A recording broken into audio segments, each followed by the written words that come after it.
Hello children, good evening. Today I am here for another session. Today I am with the writing skill. Okay? Writing is a very important skill in the learning of a language. Okay? There are four skills in the process of learning a language. First is the listening, then speaking, then reading, and finally comes the writing skill. Today we will learn the format for letter writing. Formal letters. There are two types of letters, formal and informal letters. Today my topic is formal letter and I am giving you the format for official letter. Letter writing is not only a skill but it is an art. If you have to express your ideas or give a vent to your feelings, you have to write letters. There are several occasions in our lives when we need to write letters. Letters to various people. Depending upon to whom we are writing letters, there are the personal letters, several kinds of letters. There are the personal letters, the official letters, the business letters, even the applications, and nowadays this is the era of emails.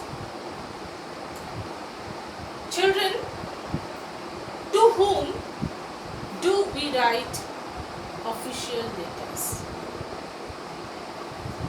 We write official letters to any officer in the public office, any public servant.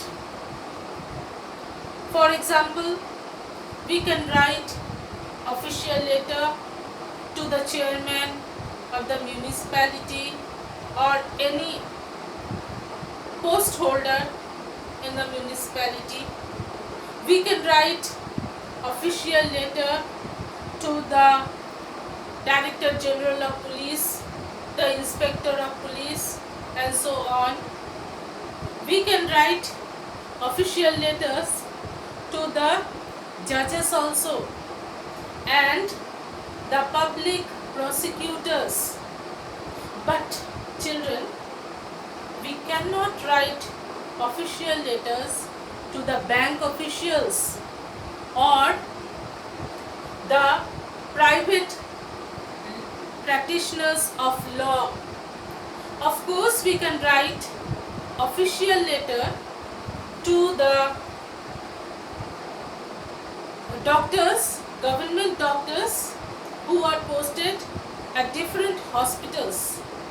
Okay? But we cannot write official letter to the private practitioners among the doctors.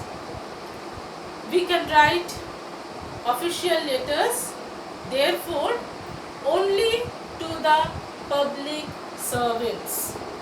Now, what is the format? This is the most important part of our discussion today. Here, nowadays, we are following the left-hand pattern and everything is being written very close to the margin in your copies. Okay? The first thing is you have to write the writer's address. That means it is from whom the letter is being written, who is writing the letter. Okay? And the name should not be given here at this place, only the address from where the letter is being written. Then preferably keep one line gap and you write to whom you are writing the letter. You are not writing to anybody by name. Here also you are not going to give any name. You are going to write to the post. To the post, okay? Not to the individual person. To the chair you are going to write. So name should not be given here. After this, again, when the address is complete, along with the post, but first the post, then the name of the institution, then the name of the place where that institution is situated. This is the way how you write the address. Okay. After this, again keep one line gap. After one line gap, you write the date. The date should be written in this manner, but not as you are writing date like this, 29/06/2020, not in this manner. This is not the correct way of writing date in any letter. The correct way of writing date is 29, the date, then the name of the month. If the spelling of the month is a bigger one, you can write the short one, but it should be recognizable, okay, because it is the month of June. So I have written the full spelling of the month. After the month there should be a comma, and then the year will appear behind the comma, and then a full stop. This is the way how you write the date. After the date, again keep one line gap and write the subject. The subject SUB, up to this only, you need not write the full spelling of the subject, and underline subject. What will be the subject? That depends upon the topic. The question, whatever topic is given in your question, you have to write the subject according to that topic. Okay? After writing the subject here, you have to underline the subject. Understood? These are the very important details of writing an official letter. First is from whom the letter is being written, not the name of the person but the address of the person only. Then to whom the letter is being written, again not the name of the person but the name of the post, the institution, then the place where the institution is situated. After that, the date, and then the subject. When you are done with all these points, you come to the salutation part. The salutation is Sir oblique Madam. Because you are not writing to the individual person, you are writing to the post, so you have to follow this pattern, Sir or Madam. No, not dear Sir or Madam. In official letter, it is simply Sir or Madam.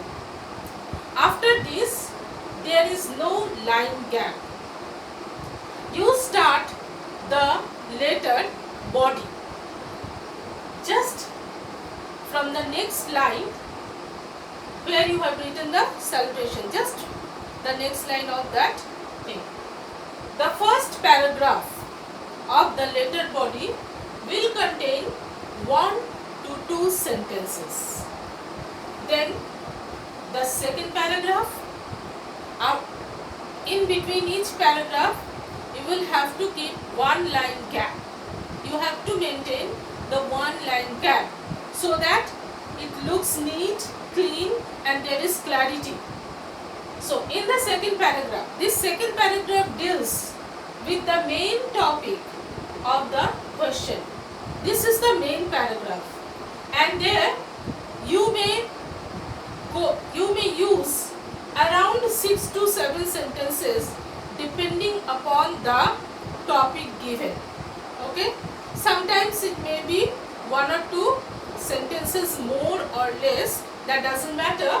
So the second paragraph is the main paragraph, and then after one line gap you start the third paragraph. This is the concluding paragraph. Here you have to, if it is a request, you have to put your request in nice manner. If it is your worry, you have to seek remedy for it. Whatever it is, the third paragraph is the concluding paragraph. When you complete writing the body of the letter, that means all the three paragraphs, again you have to keep one line gap and come to a very important part, though it comprises of only 2 words and it is not a complete sentence because at the end we put a comma there, okay, but it is very important. It speaks of your politeness, your good manners. This part is called complimentary clause. This part is called complimentary clause.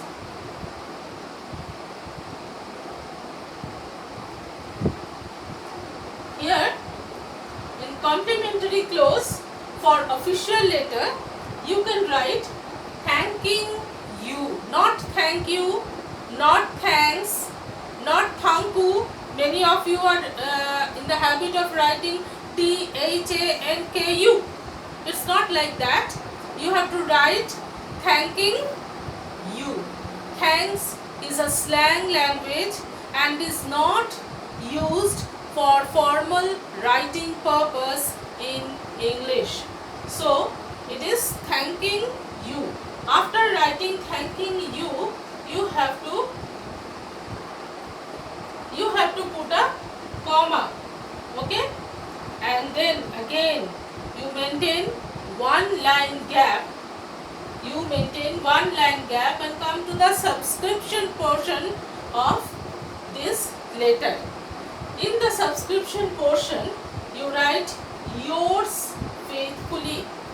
One very important thing to note that from my experience I have seen the children often commit a mistake here by writing apostrophe S in yours. No, it's not apostrophe S. Actually, it is objective case and yours will be written as it is written in objective case. It is just like the plural S. Plural S, no apostrophe. Yours faithfully. After yours faithfully, again you put a comma and then write your name. For your examination purpose, you are not going to write your real name here. Rather, we instruct our students to write either ABC or XYZ like that, or whatever fictitious name is given in the question paper. That fictitious name, that imaginary name has to be written here. If you are writing a real official letter, in that case you have to put your name there. Understood? So this is the format for an official letter. You can refer to many sample papers available in the school library, or you may be having 1 or 2 with you also at home. You can refer to such sample papers for questions and you can write down official letters, practice at your home or in your school wherever it is possible from using this format. Thank you. Bye. Thank you for watching me.